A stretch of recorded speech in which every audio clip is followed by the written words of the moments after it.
Hey, is Jay Moore from Boston too? Oh, Jay Moore's a monster too. We saw him last night. We saw him last night. I haven't seen him forever. As good a comic in many ways as I've ever seen. Back in the day, you're talking about straight savage. Jay Moore in a lot of ways is so talented. He was so talented. His acting, his fucking stand-up. Jerry Maguire, he was great in Jerry Maguire.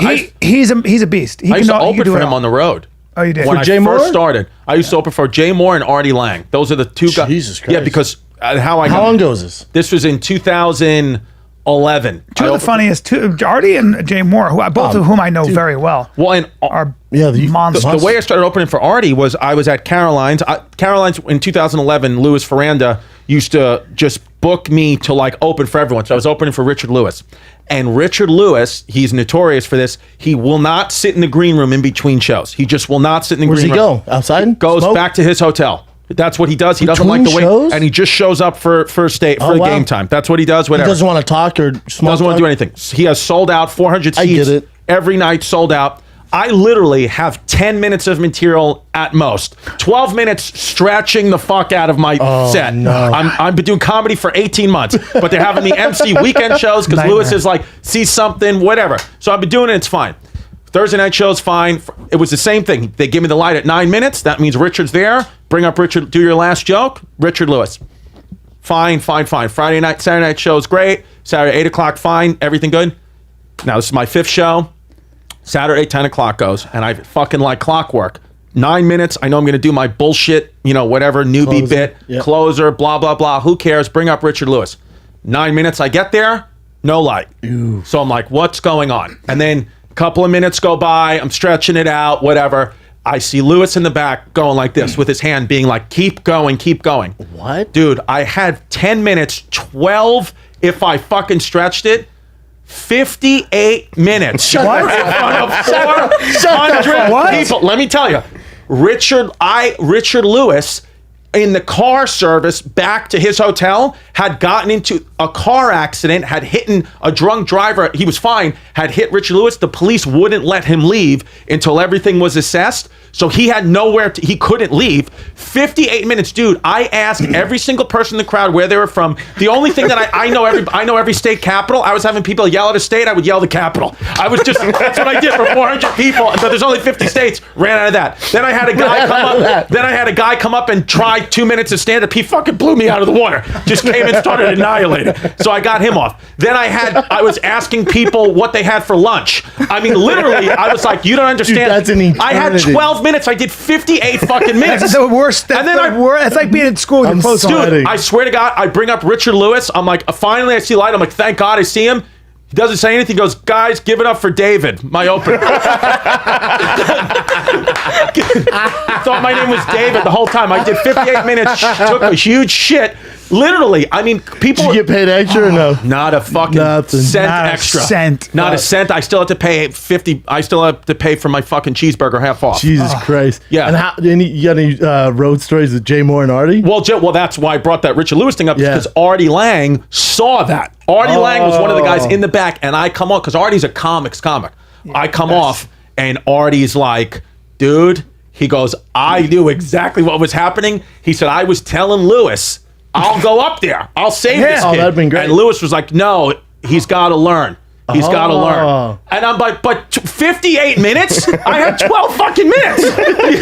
So I was like, let me learn for another 10 minutes. Right. Learn what? Like, you literally, I was almost going to fucking kill myself on stage. It's a slaughter. I was going to fucking start slitting my wrist with the butter knife. Just to entertain the fans. You don't have the material. That's I can't do anything. So Artie Lange sees that. And then the way it worked out was Artie's like, listen, man, I'm going to bring you on the road with me. He drove me all the way back home to my house in Brooklyn. He's the nicest human being in the world. Oh, God, great. Artie Lange was great. He's the best person in the world. And this is Artie was, he was sober then. And he was saying, and he's sober now, by the way. I'm happy to see Artie's like sober. And Artie, but at that point he was sober. And he was like, listen, man, I just want a guy, like you, young guy, seems hungry, nice guy, good family. He's like, I just want you to you be with me in between shows. Like we get out of the green room, we walk around, we just stay away from the booze, stay away from the girls. Like, you don't have any habits. And I said, I don't. And he was like, yeah, so you come with me. And then we would go on the road. And this is already, 2011. It's just like late 2011. his Howard Stern fans were fucking vicious too. Like I remember, dude. Vicious meaning? Like they just want Artie and they're They love Stern. Artie. I performed. That's what I used to open. I opened for him a couple times. Yeah. And they were all Howard Stern fans at the height of his powers. Yeah. They were so fucking drunk and rowdy. It was out of control. Dude, out of literally, control. Count Basie Theater, whatever that holds, 1,500, fucking sold out. I'm being serious. Literally, this was maybe the second show I opened for Artie. Artie was like, hey, it's Count Basie, it's Jersey, like there are animals out there, do 5 minutes, bring me up, it'll be fine. I'm not lying to you, dude. I had on this purple button down shirt. I don't know why. I had a button down shirt. I come out, they're like, please welcome stage Chris Distefano. Half the people clap, whatever. From the fucking last row in the upper deck, as soon as I take the mic out of the stand, perfect. Somebody goes, nice shirt, faggot. Same thing with me. Explodes in laughter. Artie has to come. They Save you. Artie comes on the God mic from the back, goes, give the kid a chance. Give him a chance. He goes, the shirt sucks. I'll give it to him. Give it up to my boy, Chris Distefano. They let me do like 3 jokes. And then a woman from the front was like, honey, like I could hear her. Nobody heard it. She was like, honey, bring up Artie. Bring up Artie. That's what she said. That's an angel. She goes, honey, That was an Artie. angel. And she was so nice about it. I brought up Artie. Same thing. I Artie. get on stage. A guy who's a big fucking guy who's drunk, literally at the Funny Bone in St. Louis, he gets up and he goes, those are gay fucking boots. Just scream like that. Yeah. And that's how it started, man. They fucking come at you. And by the way, I don't condone the F word. I just wanted to. They did that to Modi. Posterity, I just wanted to say that's what that guy said. They did that to Modi, Philadelphia Forum. Modi comes out to open, and the guy goes, "Who are you, faggot?" and Modi was like, "What?" He did. Modi's like, "I'm in the closet. I'm a closeted gay man." Modi's man. Modi's Or gay. he's out of the closet. Yeah. Well, he's gay, then but he was like, "Fuck off." Did you do more? How long did you tour with Artie? I toured with Artie for the whole summer of 2011, 2012, and then Artie told me, he was like, hey man, I think, not that I was a headliner yet, he's like, you've opened for me, like I feel like I gave you the experience, like go try to work on featuring for other people, get in the improvs, get in the funny bones. Like Artie is one of those comics that will never, ever, ever, he like is so comfortable with who he is, he just wants to see the younger comedians do well, and he'll do anything he can to help you. Such a good guy. He's just like a great guy. That's why like when he was having his like substance struggles, like anybody would try to help him, because he was like, we don't want to lose Artie, man. Yeah, that makes sense. Like because he's just such a great guy. But now he's like totally healthy and he's on stage just fucking destroying again. I've always said this. There are 2 people who I think are the funniest people I've ever been around on like a personal, like when you're just hanging out with them, like genius level. Artie Lange and Zach Galifianakis. Yeah, I never met Zach, but- those two are, to me, in all my years of doing comedy, as far as like just like it'd be like being around like raw athletes, those athletes where you just go like Alden Smith or those guys where you're like, that's the best athlete you've ever seen or met, Yeah. whoever. Horrible example. Well, whoever it would be. Alden Smith, it's such a random- he's a freak athlete, is what I'm saying, like physically. Yeah. But like, Such a yeah. but you told me, you said he's the best athlete I've ever met, right? I mean, he's 6'5", Me? 260, and No. Alden Smith. Yeah. Okay, whatever. The point is, bad the point is something like as far as just raw So random. raw genius and ability to be funny. Yeah. Like and improvise and do shit where you just go, oh my, you're so fucking. funny. So then did you go from Artie to Jay Moore? Jay Moore Where'd was Jay kind Moore of come around, into it? Jay Moore was kind of around that same time.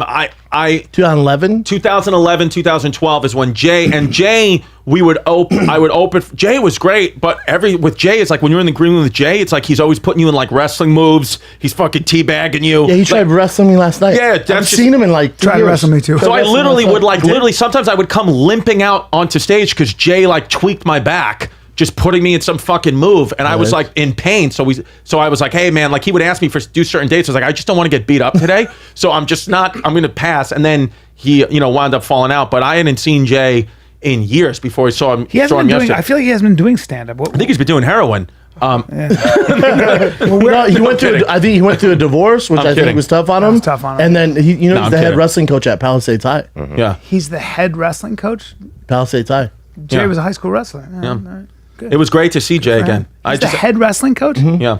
That's amazing. So he's just not that into acting and stuff like that anymore. I don't know. You'd have to talk to him. He Yeah. was come on the podcast. I talked to him last night. He got my Have him number. come on. We'll have him come on. Yeah, I love that I just said heroin and people like, yikes. I was kidding, but it seems like people know more than I do. I was like, you're getting close, kid. I was full joke. Sorry, Jay. So then you went Artie, Monster, Jay Moore, Monster, Monster. and then what? And then Artie Monster, J Moore Monster, and then what happened after that? Then I got on the shows Guy Code and Girl Code, which became popular shows amongst high school and college kids. MTV too. Was Schultz also on there? Schultz was on that. Schultz, Charlemagne, Lil Duval, myself, Nicole Byer, Jesse May Peluso, Jesus Christ, Carly Aquilino, a lot of Italians. And, a lot of talent, man. A lot of talent. Yeah.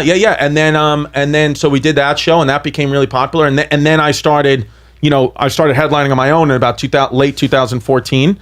And I just started, and then that literally, it's been crazy because from 2000, I was telling Donnie this the other day, from 2014 to 2019, out of all those years of headlining, 5 years of headlining, I made one bonus in Boston, but it was because it was around Christmas bonus time. means selling out. So you got to hit a certain percentage until you get the bonus to make good money. Yeah, I made one bonus. And then from 2019 to now, it's like 90% of them are bonuses. So I feel like headline, and like I've been grinding it for like 10 years, which I know a lot of people have been grinding it way longer, but also a lot of people way shorter. So I just feel like, now's like I have, by doing these podcasts and putting my stuff on the internet, I feel like I can give people all I want to do is give people a chance, like, hey, see my work. If you like it, stick around. There. That's it. Just give me a fair chance. So I feel like I get that because of these shows that I get to come on, like your guys' show. People right now. Yeah. Watch your tone. Okay. What's going to happen? What are you going to do? Use some of that boxing you've been doing? Don't you fucking disrespect.